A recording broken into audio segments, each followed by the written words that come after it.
Good morning, students.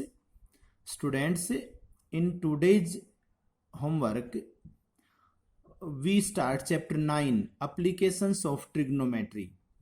Students, in chapter 8, we have already read about trigonometric identities and trigonometric table of some specific angles. So learn that identities and table that will be useful in this chapter. Now introduction. So in this chapter we will study about some such situations in which trigonometry is used. In this chapter we generally used trigonometry in finding heights and distances of different objects. कहता है कि हम different objects की heights और distances निकालने में trigonometry का use करेंगे. It also used to calculate distances from the earth to the planets and stars and in any other such situations. So students, let us take some basics.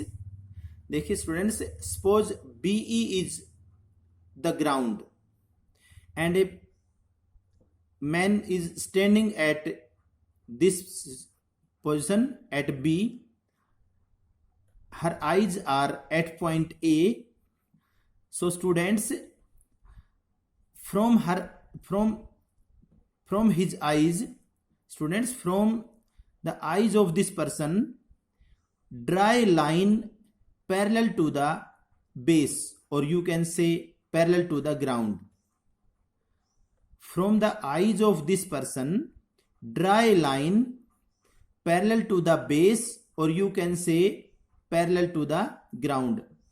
From the eyes, line drawn from the eyes which is parallel to the ground is known as horizontal line. Students, observer की आंखों से ground के parallel जो line draw करते हैं उसको horizontal line कहते हैं. और आंखों से किसी ऑब्जेक्ट को देखने के लिए आंख और ऑब्जेक्ट के बीच में जो हम एक लाइन ड्रा करते हैं, ऑब्जेक्ट से लेकर आंख तक हम ऑब्जेक्ट को देखते हैं तो एक लाइन की कल्पना करते हैं from the eyes of the observer to the object. This line is called line of sight. Line of sight, दृष्टि रेखा हिंदी में कहते हैं इसको. हम ऑब्जेक्ट को देख रहे हैं, इसलिए उसको देखने के लिए इस लाइन की कल्पना करते हैं, इसलिए इसको लाइन ऑफ साइट कहते हैं. और स्टूडेंट्स, जो हॉरिजॉन्टल लाइन है और लाइन ऑफ साइट है उसके बीच में एंगल बनता है.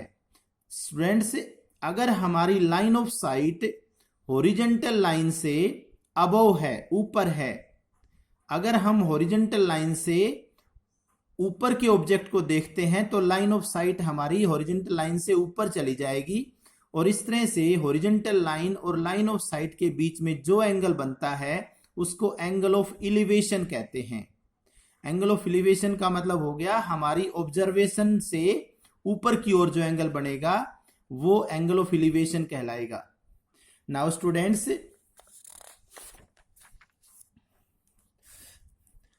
again consider the same situation.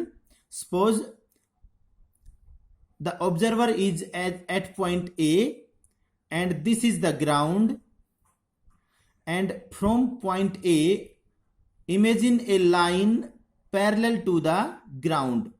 So this parallel line drawn from the observer is called horizontal line. And suppose an object is placed on the ground at this point, and an object is placed at point C on the ground. Then look at this object. So the observer is at A, so he will see the object. So draw a line from the observer to the object. This line is called line of sight. So students, here the line of sight is below the horizontal line. Line of sight is below the horizontal line. So angle between horizontal line and line of sight is called angle of depression. So students, in such type of questions there arises only two situations. एक तो first पिछले page पर हमने बताया कि angle of elevation, when the line of sight is above the horizontal line, then the angle between horizontal line and line of sight will be angle of elevation. And if the object is below the horizontal line, then the line of sight will be below the horizontal line, and angle between horizontal line and line of sight will be or is called angle of depression. So students, in situations को समझने के लिए कुछ important points हैं. ये points self made हैं, हमने अपने एक्सपीरियंस के आधार पर इनको लिखा है. सो आप इनको माइंड में रखें. A line drawn from the observer and parallel to the base और parallel to the ground is called a horizontal line. जो हमने अभी एक्सप्लेन करी है, ऑब्जर्वर से एक ग्राउंड के पैरेलल जो लाइन ड्रा करते हैं उस लाइन को हम हॉरिजॉन्टल लाइन कहते हैं. देखिए, अगर ऑब्जर्वर हमारा ग्राउंड के बिल्कुल टच में ही है तो हमारा ग्राउंड ही हॉरिजॉन्टल लाइन कहलाएगा. सेकंड है a line drawn from the eye of the observer to the object. Observer की आई से ऑब्जेक्ट तक जो लाइन ड्रा करते हैं is called line of sight. Next है, if the line of sight is above the horizontal line, then the angle subtended at the eye of the observer is called angle of elevation. और fourth point है, if the line of sight is below the horizontal line, then the angle subtended at the eye of the observer is called angle of depression. So students, ये चार points हमने आपको दोबारा repeat कर दिए हैं. आप इनको माइंड में बिल्कुल परमानेंटली सेट कर लेंगे और इसके आधार पर फिर हमें क्वेश्चंस बहुत इजी लगेंगे. साथ में स्टूडेंट्स, इन टॉपिक्स के ऊपर क्वेश्चंस को करने के लिए हमें ये कुछ रूल्स हैं, कुछ बेसिक बातें हैं, इनको फॉलो करना पड़ेगा. इनको फॉलो अगर हम करेंगे तो क्वेश्चंस बड़े इजी लगेंगे. ये भी बुक्स में नहीं है, ये भी सेल्फ मेड हैं, अपने एक्सपीरियंस के बेस के ऊपर हमने लिखे हैं. General instructions in solving questions. Students, first of all draw the figure from the given statement. पहले जो क्वेश्चन की स्टेटमेंट है उसमें जैसा बोले उसके आधार पर हम फिगर बनाएंगे. If there is only one acute angle in the statement, अगर हमारी स्टेटमेंट में एक एक्यूट एंगल दिया हुआ है, then there will be one right triangle in the figure. तो हमारा जो फिगर होगा उसमें एक राइट ट्रायंगल बनेगा. मैंने बताया कि अगर स्टेटमेंट में एक एक्यूट एंगल दिया हुआ है तो हमारा जो फिगर बनेगा उसमें एक राइट ट्रायंगल बनेगा. So consider the right triangle from the figure. इसलिए फिगर से उस राइट ट्रायंगल को आप ले लीजिए और उसमें आप देखेंगे कि उस राइट ट्रायंगल की एक साइड तो हमारे से रिक्वायर्ड होगी और एक साइड उसमें गिवन होगी. हम उन गिवन साइड और रिक्वायर्ड साइड के बीच में कोई रेशियो बनेगा साइड्स का, जिसको हम टी रेशियोज बोलते हैं, उसको अप्लाई करेंगे और इस तरह से हम रिक्वायर्ड साइड कैलकुलेट कर लेंगे.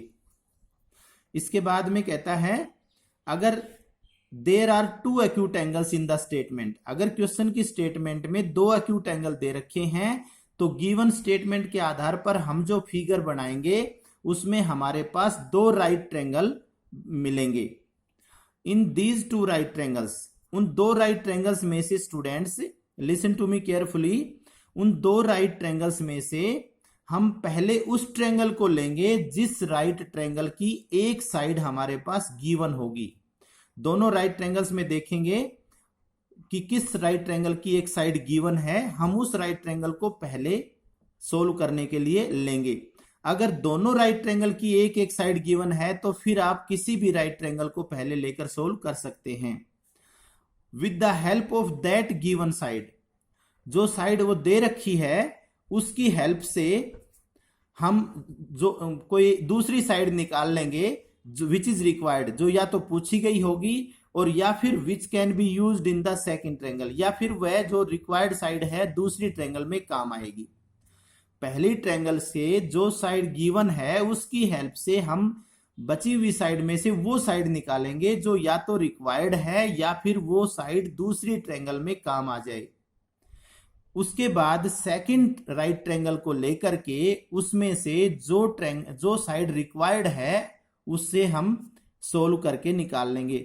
ऐसे इन सोल्व करने में स्टूडेंट्स हम एक साइड गिवन और एक साइड रिक्वायर्ड उनका रेशियो लेकर के हम टी रेशियो अप्लाई करते हैं। पहले T ratio sine theta cos theta, जिसमें साइड्स का रेशियो ही हमारे गिवन है पहले 6 आइडेंटिटीज के अंदर। सो स्टूडेंट्स, इसके बाद तीसरी सिचुएशन ये भी मिल सकती है, if no side of both the triangles is given. हो सकता है दो राइट ट्रायंगल तो दो ही बनेगी अगर दो एक्यूट एंगल गिवन है तो अगर दोनों राइट ट्रायंगल की कोई भी साइड गिवन नहीं है तो फिर दोनों राइट ट्रायंगल की कोई वन साइड या तो कॉमन होगी या फिर दोनों राइट ट्रायंगल की वन साइड इक्वल होगी।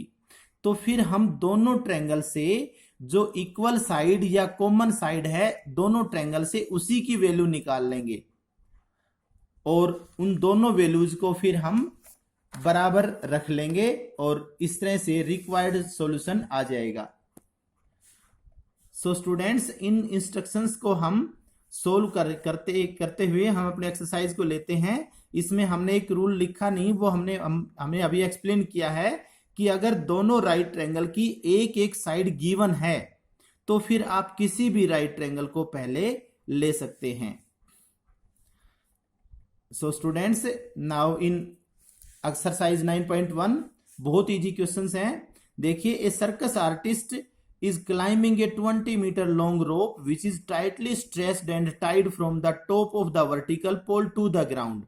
देखिए, एक सर्कस आर्टिस्ट है, ग्राउंड के ऊपर एक पोल खड़ा है और उस पोल के टॉप से और ग्राउंड तक एक रस्सी टाइट बांधी गई है। उस रस्सी की लंबाई 20 मीटर है और सर्कस आर्टिस्ट इस रस्सी पर चढ़ रहा है। फिर कहता है find the height of the pole. इस पोल की हाइट बताइए if the angle made by the rope with the ground is 30 degree. देखिए स्टूडेंट्स, ऐसी सिचुएशंस में राइट ट्रायंगल बनती है। देखिए, ये तो ग्राउंड है और ये पोल है। देखिए, इसने साफ कहा है पोल कैसा है, वर्टिकल पोल, मतलब सीधा खड़ा है। वर्टिकल का मतलब वो 90 डिग्री का एंगल बनाते हुए पोल खड़ा है। और ये एसी जो है हमारी रस्सी जो इधर तो पोल के टॉप पर बांध रखी है और इधर ग्राउंड के ऊपर बांध रखी है। ये 20 मीटर लॉन्ग है। ये साफ साफ कह रहा है एंगल मेड बाय द रोप। देखिए, रोप तो एसी है विद द ग्राउंड और ग्राउंड बीसी है। रोप और ग्राउंड के बीच में जो एंगल है वो 30 डिग्री है। तो रोप और ग्राउंड के बीच में ये एंगल हो गया, हमने 30 दिखा दिया। ये ग्राउंड लिखना जरूरी नहीं है, ये हमने आपको शो किया है। थोड़ा सा अभी स्टार्टिंग है इसलिए आप आराम से समझ जाएंगे। ये पोल है, ये ग्राउंड है, ये रस्सी है। तो पोल तो लिखना जरूरी है, ये ग्राउंड के बारे में लिखने की कोई जरूरत नहीं है। सो स्टूडेंट्स, स्टेटमेंट से हमने फिगर को आराम से बना लिया, ऐसे आप भी बनाएंगे। और इसके बाद में आप इस राइट ट्रायंगल को ले लेंगे। देखिए, राइट ट्रायंगल है, हमने बताया था एक एक्यूट एंगल अगर स्टेटमेंट में है तो एक राइट ट्रायंगल बनेगी। अब स्टूडेंट्स, इस राइट ट्रायंगल में देखिए एक गिवन साइड ढूंढो। देखिए, एसी हमारी गिवन है और इसने कहा है find the height of the pole. तो ये ए बी साइड हमें निकालनी है। तो आप जो साइड निकालनी है और जो साइड गिवन है उनमें रेशियो फाइंड आउट करेंगे। सो हम लिखेंगे, आपको ये ऊपर वाली 2 लाइन भी लिखना कोई जरूरी नहीं है। आप लिखेंगे इन राइट ट्रायंगल एबीसी, जो साइड निकालनी है रिक्वायर्ड है उसको ऊपर ले लो ए बी, डिवाइड में जो गिवन साइड है वो ले लो ए सी। अब स्टूडेंट्स, ये हमारा 30 एक्यूट एंगल है तो इसके सामने हमारा परपेंडिकुलर हो गया और 90 के सामने हाइपोटेन्यूज हो गया। तो ए बी अपॉन ए सी से आप देखो क्या बन गया, A B perpendicular, A C hypotenuse. तो परपेंडिकुलर अपॉन हाइपोटेन्यूज हमारी पहली ही आइडेंटिटी है साइन थीटा, तो ये लिख दिया साइन। अब यहाँ पर थीटा नहीं लिखेंगे, थीटा के स्थान पर एंगल गिवन है तो वही लिख देंगे 30 डिग्री। अब बस अब हो गया, इतना ही काम है। इसमें मिस्टेक हो सकती है, इसी से काम पूरा हो गया। सही, देखिए ए बी निकालना है, ए सी हमारा 20 दे रखा है, 20 लिख दिया। साइन 30 की वैल्यू टेबल से 1/2 याद होनी चाहिए, टेबल नहीं देखेंगे, ये लर्न होनी चाहिए। अब 220 को उधर ले जाएंगे, ए बी की वैल्यू 10 मीटर आ गई, तो therefore height of the pole लिख देंगे 10 metre, height of the pole. Students situation के अनुसार फिगर बनाइए, और क्वेश्चन कुछ भी नहीं है, बहुत इजी क्वेश्चन हैं। आप इस क्वेश्चन को सोल्व करेंगे। नेक्स्ट क्वेश्चन देखिए, क्वेश्चन नंबर 2, ध्यान से सुनेंगे। A tree breaks due to storm and the broken part bends so that the top of the tree touches the ground making an angle of 30 degree with it। कहता है एक पेड़ था, आंधी चलने से पेड़ का ऊपर का भाग टूट गया और टूटकर अलग नहीं हुआ। ये कहता है इस प्रकार से टूट गया कि टॉप ऑफ द ट्री, पेड़ का जो टॉप है वो टच इज द ग्राउंड, वो ग्राउंड को टच करता है, झुक जाता है और ग्राउंड को टच करता है, टूटकर झुक जाता है, अलग नहीं होता। Touch is the ground making an angle 30 degree with it. जो पेड़ का टॉप है, देखिए हम इस सिचुएशन के अनुसार यहां फिगर बना रहे हैं। ये ग्राउंड है बीसी, हमारा बीसी ग्राउंड है, और ये बी से लेकर ऊपर की तरफ ये हमारा पेड़ है।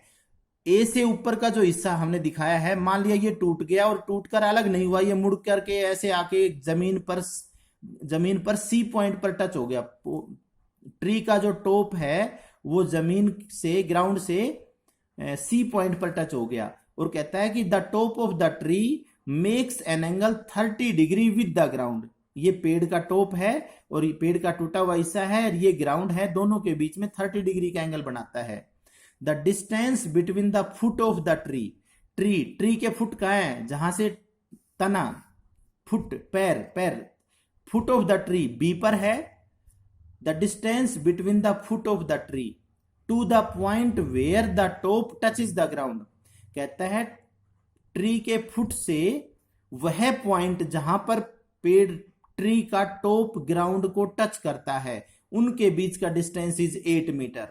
Find the height of the tree. देखिए स्टूडेंट्स, ये राइट ट्रायंगल बन गया और इसमें हाइट ऑफ द ट्री निकालना है हमें। Find the height of the tree. देखिए स्टूडेंट्स, हमारे ट्री की जो हाइट है, ए बी नहीं है और ए सी भी नहीं है, ए बी और ए सी दोनों को ऐड करेंगे, वो बनेगी हमारे ट्री की हाइट। अगर इसने ट्री की हाइट पूछी है तो ए बी और ए सी दोनों निकाल करके उनको ऐड कर देंगे। अगर इसने ये पूछा है कि find the height of the remaining part of the tree. Students, अगर वो कहता है कि find the height of remaining part of the tree, पेड़ के बचे हुए भाग की, तो हम ए बी निकालेंगे। और अगर वो कहे कि find the length of broken part of the tree, पेड़ के टूटे हुए भाग की लंबाई पूछे तो ए सी निकाल लो, बचे हुए भाग की लंबाई पूछे तो ए बी निकाल लो, और पेड़ की ऊंचाई पूछता है तो ए बी और ए सी दोनों निकाल के दोनों को ऐड कर दो। सो स्टूडेंट्स, इसमें देखिए A B is the remaining part and A C is the broken part. अब देखिए बी सी हमारा 8 दे रखा है, आप राइट ट्रायंगल लेंगे। अब राइट ट्रायंगल में ए बी और ए सी दोनों निकालने हैं, तो बारी बारी से निकलेंगे। पहले राइट ट्रायंगल में देखिए जो साइड निकालनी है वो ऊपर, मान लो हम पहले ए बी निकालना चाहते हैं तो ए बी ऊपर ले लिया, और डिवाइड में जो गिवन साइड है वो लेंगे बी सी। तो अब आप देखिए ए बी, अब A B upon B C, perpendicular upon base, tan 30, angle 30 दे रखा है, tan 30। ए बी निकालना है, बी सी 8 है, tan 30 की वैल्यू 1/√3, और 8 उधर चला गया, इसको ऐसे ही छोड़ देंगे, ये हमारा आंसर नहीं है। नहीं तो अगर आंसर होता तो रेशनलाइजेशन करते। इसके बाद में अभी इसी ट्रायंगल से AC भी निकालना है, तो अब फिर दोबारा से ले लेंगे रेशियो। AC निकालना है, अपॉन में BC गिवन है, AC upon BC equal to secant. ये देखिए students, hypotenuse upon base secant बनता है, तो सीकेंट 30 हो गया, सीकेंट 30 की वैल्यू 2/√3 होती है। ये 8 उधर जाके मल्टीप्लाई करेगा, 16/√3। अब स्टूडेंट्स, हमें पेड़ की ऊंचाई निकालनी है, तो पेड़ की ऊंचाई में AB और AC दोनों को ऐड करेंगे। Therefore height of the tree में A B A C add हो गया, ये हमने वैल्यू पुट कर दी, एलसीएम ले लिया। अब नीचे अंडरूट आ गया, इसलिए हम इसका रेशनलाइजेशन कर देंगे, √3 से डिवाइड मल्टीप्लाई, नीचे 3 बन गया, ऊपर √3 आ गया, 3 से हमने 24 को इंटरसेक्ट कर दिया, तो 8√3 हमारा हाइट ऑफ द ट्री आ गई। नेक्स्ट स्टूडेंट्स, इस नेक्स्ट क्वेश्चन में आप इजीली समझ जाएंगे।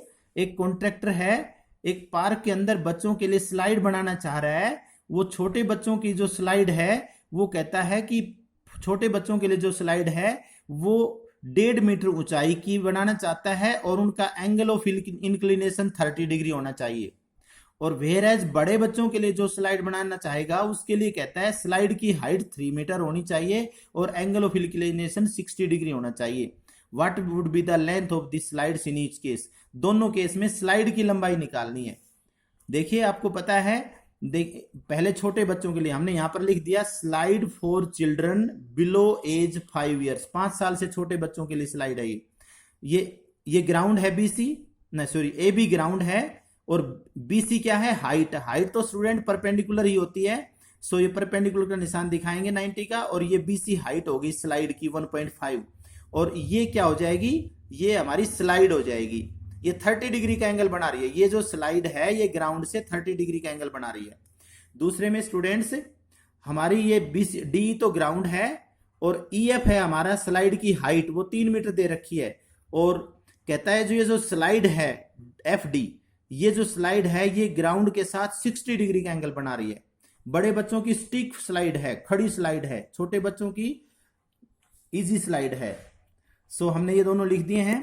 अब ये कहता है दोनों ही केस में आपको स्लाइड की लंबाई निकालनी है।